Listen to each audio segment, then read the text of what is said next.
One of the things I love about being a designer and a crafter is getting to make things special for family and friends and um, people that I really want to spoil a little bit, especially when it comes to somebody that I don't get to see very often.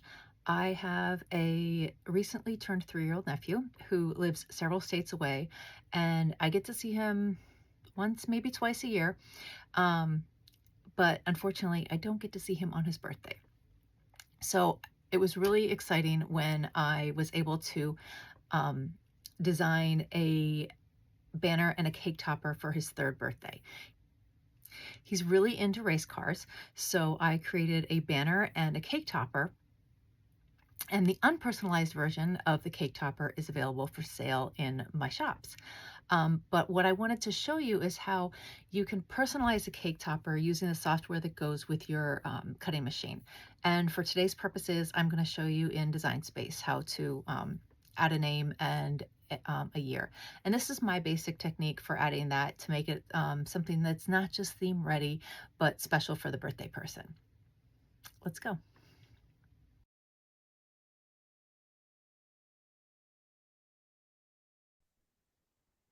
The very first thing we need to do is upload or select the image that we're going to turn into a cake topper.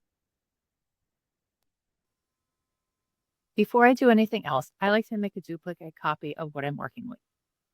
The mere seconds that it takes me to make a second copy and move it over to the side, I have found in the long run has saved me so much time when I make a mistake. And instead of going back multiple layers, I have something that I know where I'm at.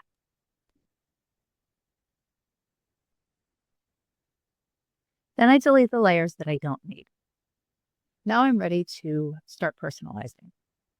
You can see I selected this font. It happens to be one that's on my computer already. So I selected system for where the font is located. And I'm going to type my nephew's name, or the name, whatever name you like for your customizing.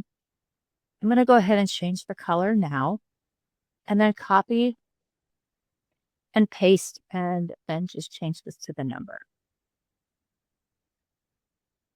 Now I'm going to reposition these to approximately where they're going to go so I can start sizing them to see what's going to be the best size for my overall design.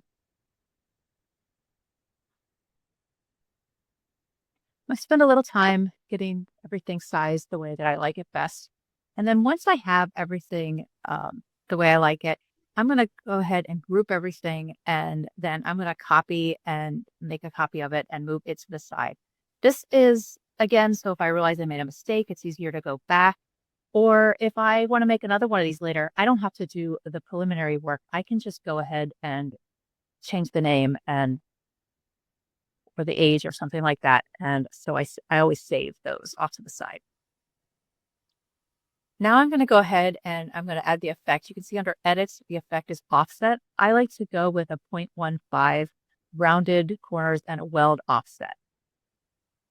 I'm going to change that to white because it's the color that I'm going to be using. And I'm going to take that offset and I'm going to repeat that process.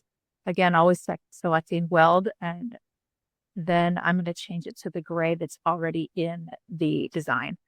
This way, it's the color that I'm going to be used, so it tells me that. And then I'm going to make 4 copies because I'm going to be cutting 4 copies of that back paper. And then before I cut, I am going to hide the design, the parts of the design that I don't need cut, and have them for future use. Now that I've got all my pieces cut and laid out in front of me, I'm going to start with one of the gray pieces and make that my base, one of them my base piece. I did end up cutting 2 of everything for the white. Not exactly sure why I did. I just did. I'm going to use this glue pen, I guess you could call it, and put some glue on the back of the white pieces and layer them on top of the gray.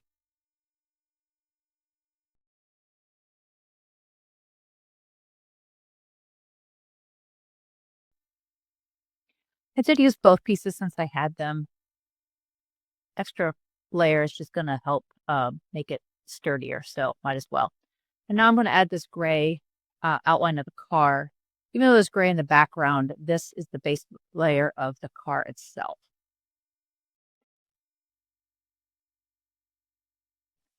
find adding the separate letters and numbers to be a good next step here. I like to lay everything out so that I have everything in the right order. Makes it easier to put everything together. All right, kind of right order. Easy enough to see.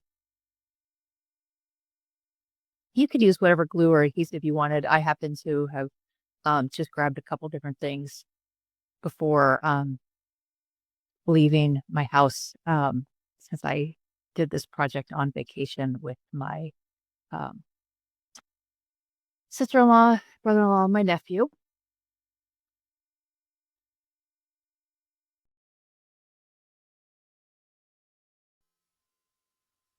Now that all the letters are on, I'm going to go ahead and add this black layer.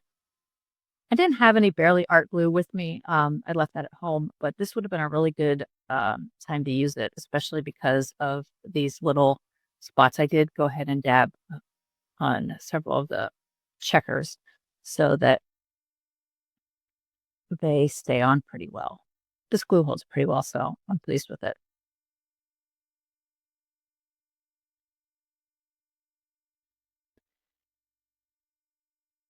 The next thing I like to do is to put this outline on. You can see, again, I'm switching to this other paint pen, but the Barely Art glue would have been really good here also.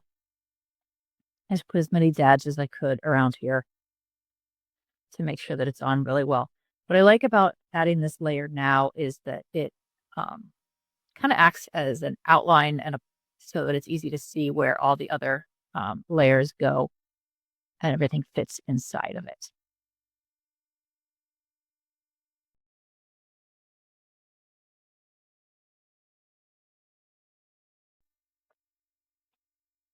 Next up is the body of the car.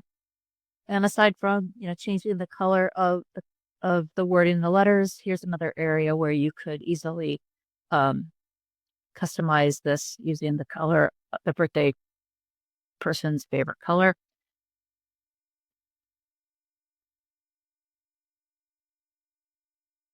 And then again, using this little pen, there's a little tiny, I wish I'd had tweezers with me because all I had was my, didn't really work to do that. But if I had tweezers, it would have been much easier.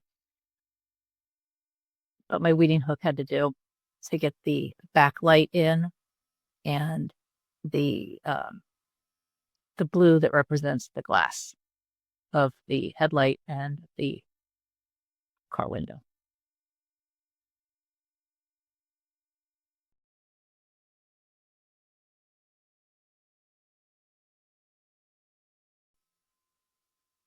I do like this pen because it works really well to lift up little areas that need it and add a little extra if necessary.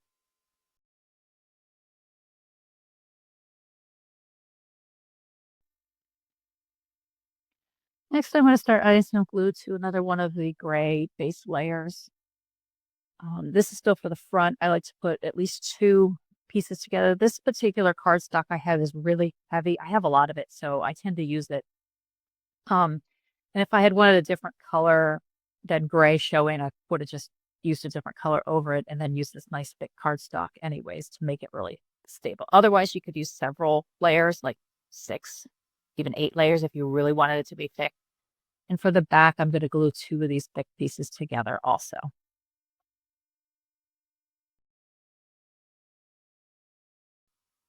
And finally, because I forgot the cake pop sticks that I normally use, I had to improvise and use paintbrushes for my sticks. And I did not record this part, but I glued this together with using a hot glue gun, and it worked out great.